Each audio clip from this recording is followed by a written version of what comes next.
ሰላም እንዴት ናችሁ? በዛሬ ቪዲዮ አውቶማቲክ ቴብል ኦፍ ኮንተንት እንዴት ሪፖርቶቻችን ላይ ወይም ወርድ ዶክመንት ላይ መጨመር እንችላለን የሚለውን አሳያችኋለሁ።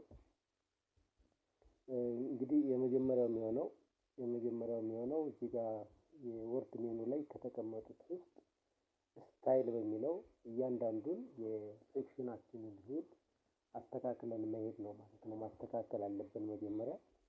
እሱም ለምሳሌ ሪሰርች ፕሮፖዛል እየጻፋችሁ ነው ብለን ብናስብ የመጀመሪያው ቻፕተር ዋን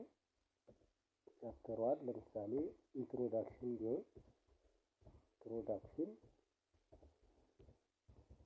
ቻፕተር 2 ሊትሬቸር ሪቪው ነው እንበል። ቻፕተር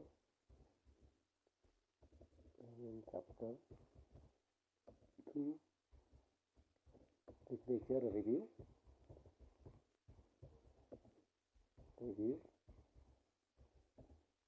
and chapter 3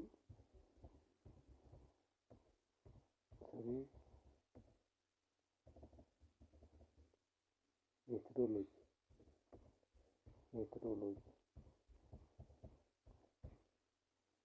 ብለን ብናስቀምጥ ይሄ አውቶማቲክ ሪፈረንስ ቴብል ኦፍ ኮንተንትስ እንዲመጣልን ለምሳሌ ቀጥታ ይሄን መጥቼ እዚህ ጋር ሪፈረንስ እዚህ ከላይ ከምታያቸው ሜኑዎች ውስጥ ፋይል አለ።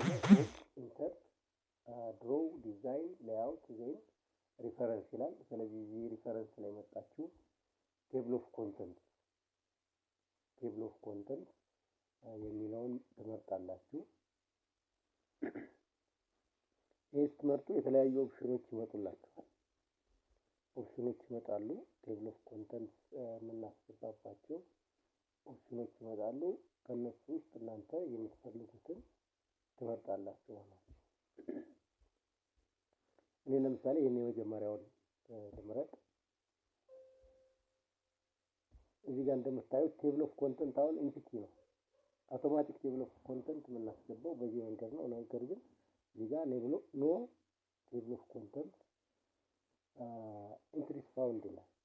ስለዚህ ምንም የለውም። ስለዚህ እዚህ ጋር እንዲመጣልን ለማድረግ ምን እናደርጋለን? እዚህ ጋር መጣን። ለምሳሌ ቻፕተር 1 ኢንትሮዳክሽን የሚለውን ሴሌክት ላድርግና እዚህ ጋር ሄዲንግ 1 የሚለውን እንመርጥለታለን ማለት ነው። እዚህ ጋር እንደምታዩት ኖርማል ነው፣ ስፔሲንግ ሄዲንግ 1 ሄዲንግ 2 እያለ ይቀጥላል። ስለዚህ ሄዲንግ 1 የሚለውን እመርጣለሁ። ቀጥሎ ቻፕተር 2ንም እንዲሁ ሄዲንግ 1 እለዋለሁ። ቻፕተር 3ንም ሄዲንግ 1 እለዋለሁ።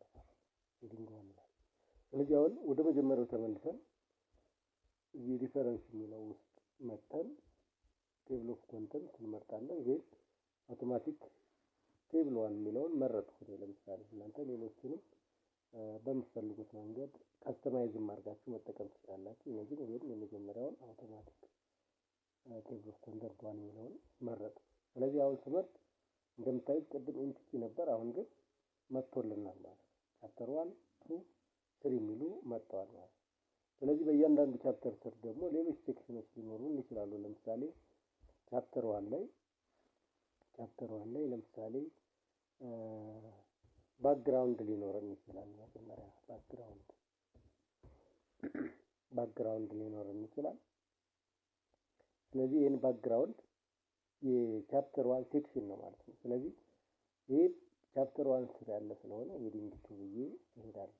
ሄዲንግ 2 ስለዚህ እዚህ ጋር መጣና 1 ፖይንት በቻፕተር 1 ስር ስለሆነ 1.1 ብዬ አስቀምጣለሁ። ቀጥሎ 1.2 ኦብጀክቲቭ ሊሆን ይችላል። ለምሳሌ ኦብጀክቲቭ። ስለዚህ እዚህ ጋር መጥቼ ይሄንን ምን አደርጋለሁ? ሄዲንግ 2 አደርጋለሁ ማለት ነው። ሄዲንግ 2 አደርጋለሁ። ይሄንን 1.2 አደርጋለሁ ማለት ነው። ኦልሬዲ ቴብል ኦፍ ኮንቴንት እዚህ ጋር መጥቷል። ስለዚህ እነዚህንም እንዲጨምርልኝ ምን አደርጋለሁ? እዚህ መጥቼ ራይት ክሊክ አደርጋለሁ። ቴብል ኦፍ ኮንቴንት ላይ መጣና ራይት ክሊክ ዜን አፕዴት ፊልድ የሚላል አፕዴት ፊልድ እንለዋለን። አፕዴት ፊልድ ስንለው እዚህ ጋር አፕዴት ፔጅ ናምበርስ ኦንሊ አፕዴት ኢንታየር ቴብል የሚል ሁለት ኦፕሽኖች አሉ። ስለዚህ አፕዴት ኢንታየር ቴብል እላለሁ። አሁን የፔጅ ነምበር ብቻ ለውጥ ሲኖራችሁ የመጀመሪያው መምረጥ ትችላላችሁ። ግን ሙሉ ኮንተንቱን አፕዴት እንዲያደርግ ከፈለጋችሁ ደግሞ አፕዴት ኢንታየር ቴብል ትላላችሁ ማለት ነው። ስለዚህ እዚህ ጋር አፕዴት ኢንታየር ቴብል ስለው እዚህ ጋር የጨመርኳቸውን የሴክሽን ሄዶች እዚህ ማምጣት አለበት ማለት ነው። ዜን ኦኬ እላለሁ። አያችሁ ኦኬ ስንለው እዚህ ጋር 1.1 ባክግራውንድ 1.2 ኦብጀክቲቭ ስንል ጨመረልን ማለት ነው። በዚህ መንገድ ሌሎችንም ቻፕተሮች እየጨመርን ስንሄድ ወይም ሴክሽኖችን እየጨመርን ስንሄድ እዚህ ጋር መጠን አፕዴት ማድረግ ብቻ ነው የሚጠበቅብን ማለት ነው። እዚህ ጋር እንደምታዩት ፔጅ ነምበር ነው እዚህ ጋር የተቀመጠው 111 ይላል።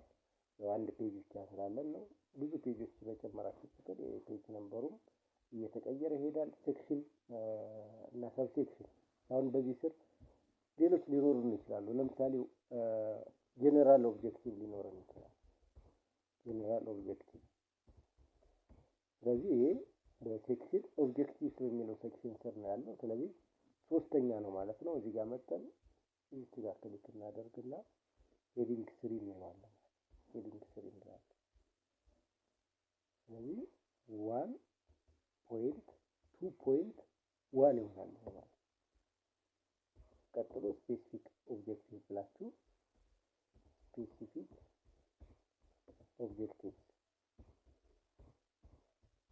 ኦብጀክቲቭ ብላችሁ ይህንም እንዲሁ ሄዲንግ 3 እንለዋለን። ሄዲንግ 3 is under section 1.2 ነው። ስለዚህ ይሄንም 1.2.2 ብለን እናስቀምጣለን ማለት ነው። ስለዚህ እዚህ ጋር ሌሎችም በዚህ ስራውን ሌሎች ሲኖሩ ሄዲንግ 4 እያልን እንቀጥላለን ማለት ነው። እዚህ ጋር መጠን አፕዴት እናደርጋለን። አሁን የጨመርናቸውን እንዲያመጣልን አፕዴት ፊልድ እንላለን። አፕዴት ኢንታየር ቴብል ይሄን የጨመርናቸውን እዚህ ጋር እንደምታዩት ይጨምራቸዋል ማለት ነው። ስለዚህ አውቶማቲክ ቴብል ኦፍ ኮንተንት በዚህ መንገድ ማስተካከል ትችላላችሁ። ማኑዋሊ እየለቀምን ማስቀመጥ አይጠበቅብንም ማለት ነው። ከዚህ ውስጥም የማትፈልጉትን ሴክሽን ብታወጡ ለምሳሌ ስፔሲፊክ ኦብጀክቲቭን እዚህ ጋር ባወጣው ስፔሲፊክ ኦብጀክቲቭን እንዲያወጣውት ብል የማትፈልጉትን ስታወጡም በቀላሉ ማውጣት ትችላላችሁ። እዚህ ጋር መጣችሁ አፕዴት ማድረግ ነው ማለት ነው። ለምሳሌ ስፔሲፊክ ኦብጀክቲቭን አወጣውት ያው እዚህ ጋር እንደምታዩት እሱ ከቴብል ኦፍ ኮንተንቱ ያወጣልናል ማለት ነው።